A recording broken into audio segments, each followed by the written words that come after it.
इसमें एक कारखाना है, उसमें एक छोटे छोटे गुड़ियाँ तैयार होते हैं।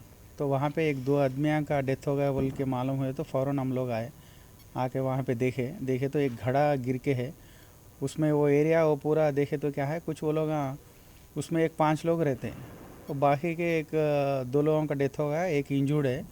तो बाकी जो है वो लोगों से मालूमात करे तो वो लोग बोल रहे ये लोग पटाखे फोड़ रहे थे उसमें।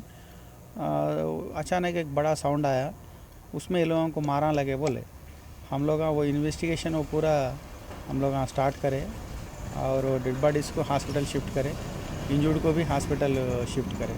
फर्दर इन्वेस्टिगेशन में वो रीज़न क्या है अपन इन्वेस्टिगेशन में अपने को मालूम पड़ता है। ये मरे से लोग कहाँ के रहने वाले? ये वेस्ट बंगाल के है दोनों।